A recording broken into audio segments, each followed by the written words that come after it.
we need to compare the interest rate between our country and the foreign, because a different interest rate can result in a fund flow.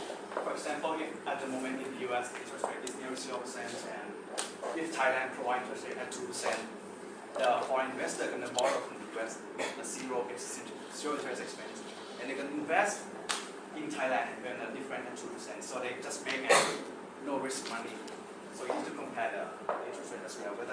So you can decide whether in this period there going to be fund flow from around the world to Thailand, or will be fund outflow from Thailand to invest in other countries. And domestic and foreign fiscal policy. For like domestic fiscal policy, you need to know whether it is stimulus or not. For example, the domestic fiscal policy at the moment is 2.2 trillion baht invested in infrastructure by the government, but at the moment the topic is still in the parliament period, so the political just debating about whether to pass this project or not. But if this project can pass, it can stimulate to the Thai economy a lot. The construction material company is going to benefit from building more roads, more high-speed train, and also the food company is going to profit as well, because they're going to urbanize all the food to the urban area.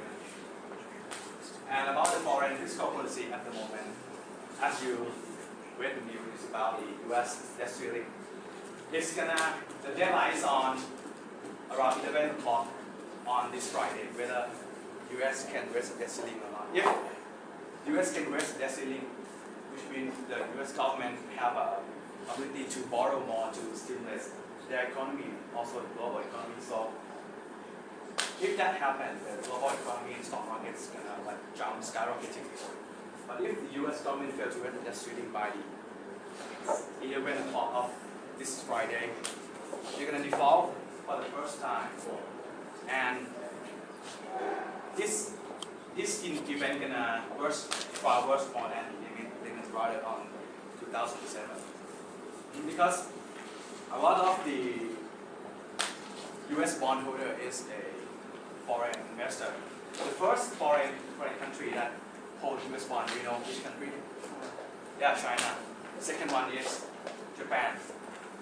Thailand also holds US government bond, but 26 ranking, about 44 billion US dollars.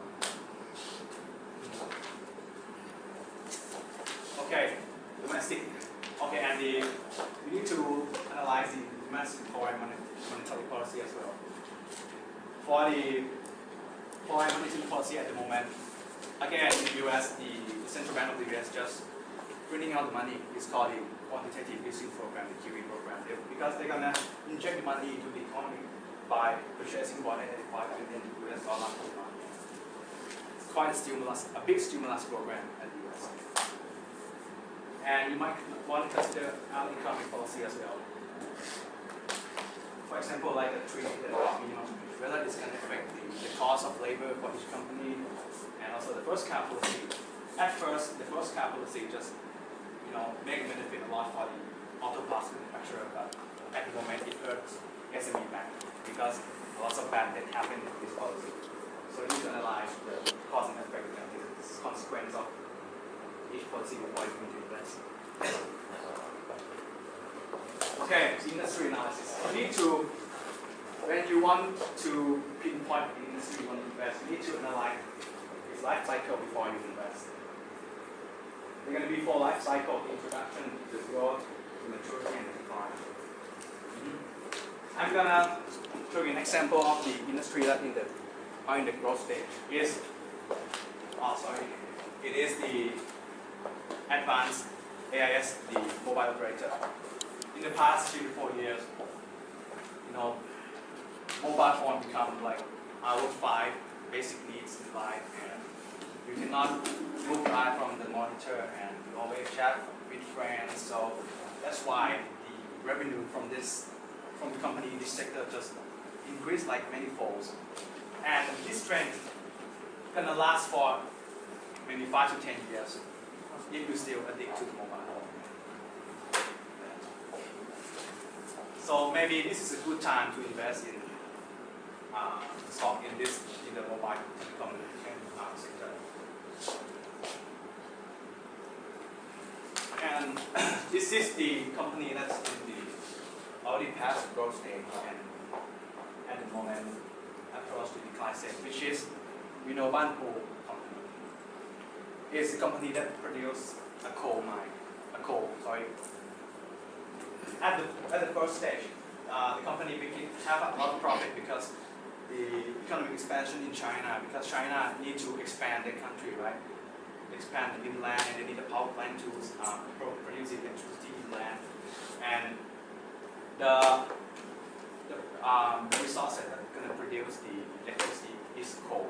So that in the 5 or 6 years ago, coal is like had a high market price and driven profit for Banpo skyrocketing, you see.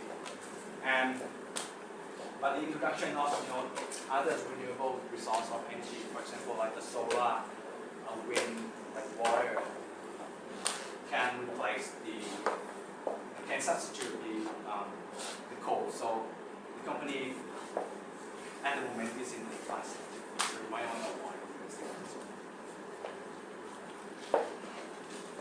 Okay, so let's move to company analysis. You need to analyze qualitatively and quantitatively. In the qualitative, you might need these two models to analyze the company. It's the 5 force model and SWOT analysis. You have already done that. Okay. So this is an example of 5 force analysis of the CPO. CPO is a company that bought 7-Eleven. So let's look at first the competitive structure of the industry. The competitive structure is kind of moderate because even though which is affect moderately to the CPO profit. If high means not good, it's going to eat up the CPO market share. The direct competitor of CPO is Family Mart. Family Mart. Yeah. But the indirect competitor from hypermarket, Big C and Lotus, they just moved down to compete with CPO, like a Big C, Mini Extra, and Lotus Express. So the competition is kind of like more intense, but still moderate, not that much. The second one is the bargaining power of suppliers. I give it low, which is good for the CPO because supplier has no bargaining power over the price as CPO as well, because 7-Eleven is like a good one. You can find a lot of branch for 7-Eleven, and 7-Eleven are situated in kind of good location for businesses. So if supplier want to supply goods and services to 7-Eleven, they're not going to have that much bargaining power to raise the price. So this one is going to have a little effect to the CPO profitability. And next one, the grade of substitute product. I give it moderate because even though you can purchase Pepsi or Coca-Cola elsewhere other than 7-Eleven, but since 7-Eleven offer a convenience location, so if you want to purchase elsewhere, you need to incur a traveling expense as well, which is driving up the cost once you purchase the services. So 7-Eleven might be advantage on the location. But also some products are available only in 7-Eleven. For example, frozen foods. Next one is the bargaining power of buyers. I give it moderate. Even though customers have bargaining power to purchase similar product elsewhere, but 7-Eleven always implementing a campaign to induce the money from the customer. For example, like the recent one is the stamp collections to trade for the businesses. And the last one is the potential new entrant. I give it low because 7-Eleven has a strong financial position. So if you want to set up a convenience store and compete with 7-Eleven, it's going to be kind of hard. it has a strong financial position because once you enter the 7-Eleven, you purchase goods and services with cash. So it's going to be a lot of cash in the company. And also brand recognition for 7-Eleven. If you open like Thailand stores compared with 7-Eleven, people can choose to buy something at 7-Eleven at that kind of store because it's done, it's just recognized by the industry. I have learned a lot from Securities and Ecop, right? So next I'm gonna show you some activity to test you that do you understand what they are saying. So the first question, what is my name? Can you tell me? Okay. Okay. Everyone, you are so clever. My name is Ding and I'm just kidding. So I'm gonna tell you this activity. So here there are 24 pieces of paper, which inside this paper there will be the information of the stock, which there are 4 stocks in here. And what you need to do, I will give you one of you each paper for you.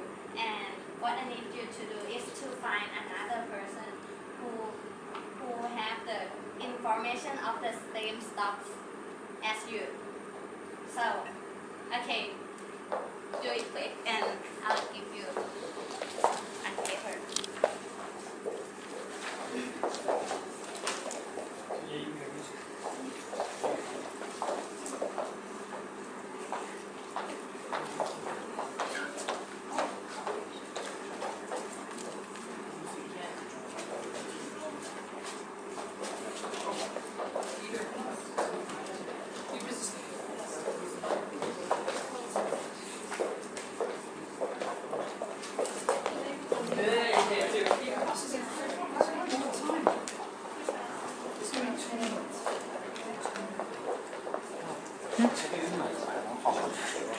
อ๋อได้ครับเดี๋ยวให้ครับ